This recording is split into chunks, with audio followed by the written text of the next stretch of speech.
kasih pimpinan, serta Pak Dirjen, Direktur PLN, dan Direktur Utama Karya, dan seluruh jajaran.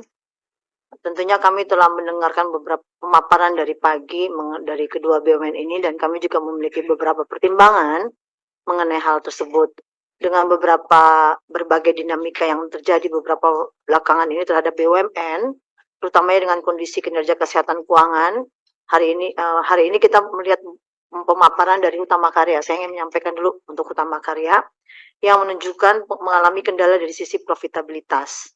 Kami memahami, dikarenakan tadi kan Bapak menyampaikan secara umum ruas-ruas jalan JTTS itu belum dapat menghasilkan keuntungan sesuai dengan yang direncanakan di PPJT pada tahun 2020 hingga 2022. Tentunya PT Umakarya kami melihat mengalami kerugian. Tadi Bapak menyampaikan kerugian yang disebabkan oleh beban bunga yang tinggi dan jalan tol yang belum layak secara financial. Karena memang kalau bicara di jalan tol itu prospeknya masih 20 tahun ke depan, Pak, untuk mendapatkan keuntungan itu memang lazim. Nggak bisa langsung saat itu juga atau dalam satu kurun 5 tahun. Nah, karena ini adalah utama dalam rangka bentuk penugasan pengambilian kepada waskita yang kita ketahui pada saat ini dalam mengalami permasalahan dan masih belum jelas. Ini penting karena setiap lembar rupiah perlu mendatangkan manfaat bagi masyarakat. Tentunya karena tadi juga disampaikan oleh teman-teman dari daerah pemilihan Sumatera, karena ini adalah bentuknya penugasan dan continuity dari pembangunan yang memang stagnan dan juga pengambilan alih terhadap waskita, saya kira kami dari fraksi Berdaulat melihat bahwa ini perlu untuk dilanjutkan dalam rangka percepatan pembangunan Trans Tol Sumatera. Itu untuk Utama Karya. Namun untuk PLN ini berdasarkan rencana usaha penyediaan tenaga listrik kepada PLN ternyata tidak mendapatkan prioritas alokasi penyertaan modal negara. Ini saya memahami. Tentunya berdasarkan rencana usaha penyediaan tenaga listrik kepada PLN tidak mendapatkan prioritas alokasi PMN. Karena itu PLN harus menambah pinjaman sebesar 10 triliun dengan beban bunga yang sangat besar, 529 miliar.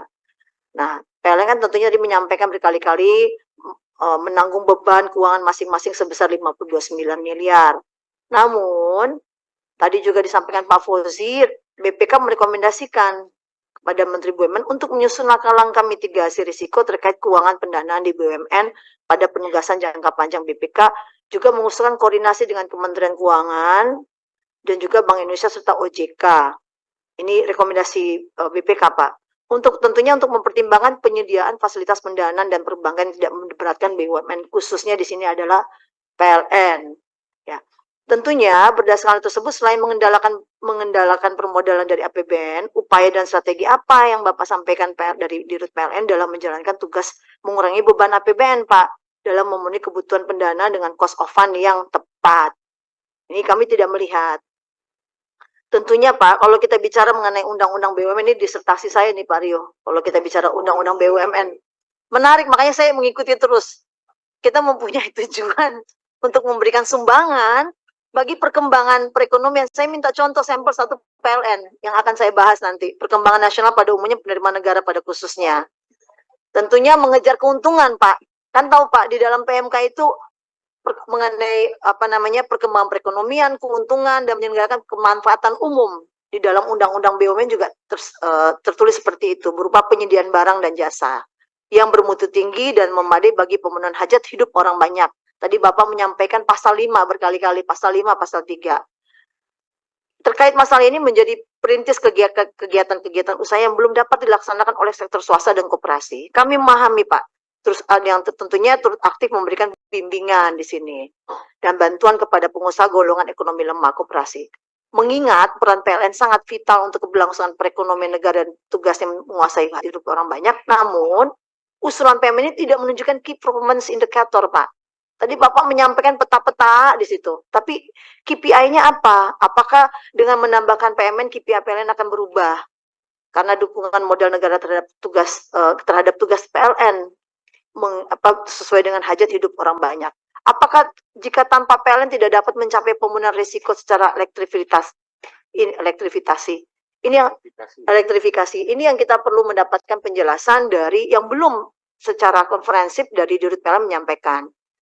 Kalau kita lihat Pak di sisi lain, meskipun PLN membukukan laba tahun ini, namun pada tahun-tahun sebelumnya kondisi kerja keuangan sempat mengkhawatirkan. Kami memahami dan masih banyak desa yang belum teraliri listrik. Ini kan yang menjadi reason Bapak PMN ini untuk list desk.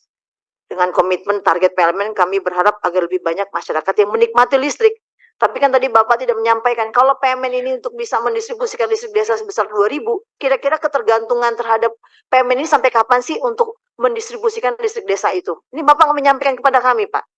Nah, keberlangsungan serta kesejahteraan hidup mereka itu dalam memandang bahwa ketidaksesuaian Pak dengan komitmen PLN. Karena setiap tahunnya Bapak minta, kemarin itu kan mengenai pembangkit tenaga listrik. Sekarang Bapak temanya beda lagi nih, list desk. Ya kan? Ketika nanti PMN dikucurkan, berapa kira-kira listrik seluruh Indonesia itu bisa terang? Itu yang perlu kita mendengarkan dari Bapak. Itu tidak disampaikan. Nah, tentunya kan Pak di sini kami khawatir bahwa kedepannya bisa terjadi dinamika yang kurang baik berkenaan dengan performance dan memberikan efek domino terhadap pemakaian sektor lain Pak.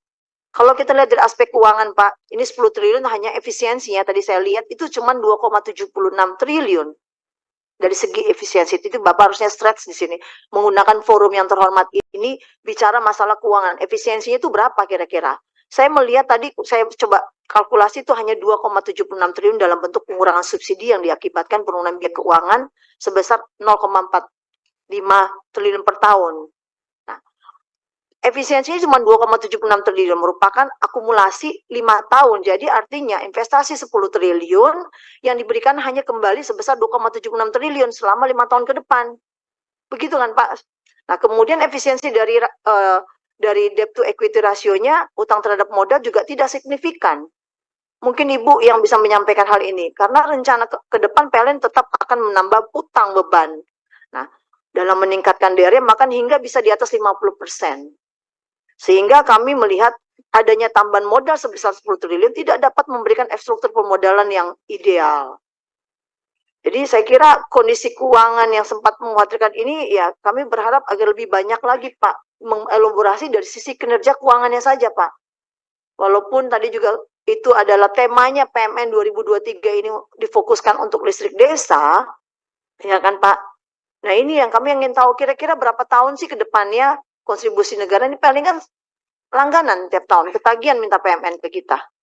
Dengan alasan penetrasi supaya Indonesia tidak gelap. Misalnya, tidak gelap seperti itu. Jadi saya kira bagi kami ini yang tadi saya sampaikan juga teman-teman dari sebelumnya juga menyampaikan bahwa temuan dari BPK ini harus ditindaklanjuti Pak. Kalau kami nanti memberikan bagi uang 10 triliun tentu kita akan alokasikan, tapi siapa yang akan tepat untuk melaksanakan kegiatan distrik desa ini? Siapa tupoksinya? Karena PLN masih mempunyai beban utang yang cukup tinggi, ya kan? Pembiayaan beban utang yang cukup besar. Nah, kalau ini kita kasih, bagaimana temuan BPK itu bisa diselesaikan? Itu dulu dibereskan gitu loh. Ini belum selesai kita tambah lagi. Nanti kan akhirnya beban kami sebagai anggota komisi tahun politik, Pak. Ya kan? Bisa dipersoalkan. Saya kira itu saja dari kami. Terima kasih. Terima kasih Bu Dr. Vera Febianti.